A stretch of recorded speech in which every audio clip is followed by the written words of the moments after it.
Hello guys, here we provide you audio dictation in original voice of Dr. G.D. Wist at a speed of 100 word per minute.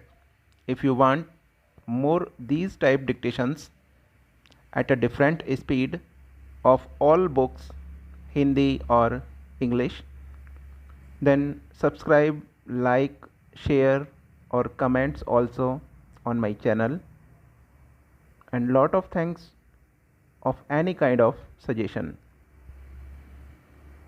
Now ready?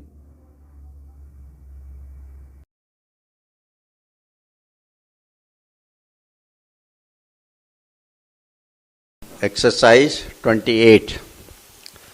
On this backdrop, when the evidence of PW11, the medical officer, is seen that at 9 am itself the doctor examined PW2 on the requisition of SHO Rural, who was accompanied by police constable who was PW14. There is no question of PW1 registering the FIR.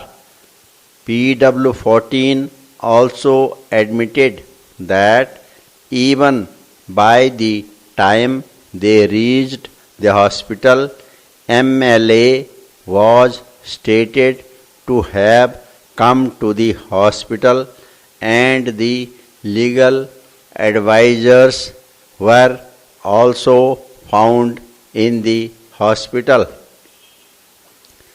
A compromise relating to shares in the suit property was entered into between the plaintiff appellants and the predecessors in interest of the defendant respondents.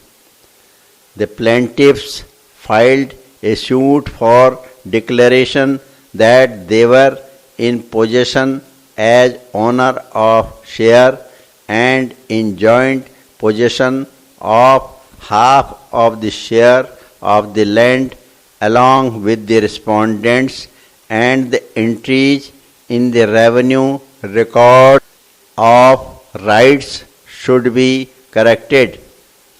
The trial court dismissed the suit, accepting the defendant's plea that the suit, having been filed after 18 years of the compromise, was barred by limitation in view of the Article 58 of the Schedule to the Limitation Act 1963, whereunder the suit have been filed within 3 years of the compromise.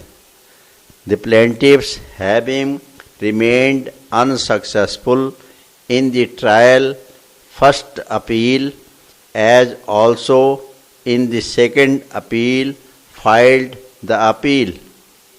In the instant case, the right to sue accrued when a clear and unequivocal threat to infringe that right by the defendants was given, as they refused to admit the claim of the appellants only 7 days before filing of the suit. Therefore, as noted in paragraph 16 of the plaint, the suit was filed within 3 years from the date of infringement, and as such the suit cannot be held to be barred by limitation. The courts below, including the High Court, had proceeded entirely on a wrong footing, that the cause of action arose on the date of entering into the compromise, and therefore the suit was barred by limitation. Whether or not the compromise decree was acted upon and whether delivery of possession had taken place has to be decided by the trial court before it could come to a proper conclusion that the suit was barred by limitation. The question of filing the suit before the right accrued to the plaintiffs by compromise could not arise.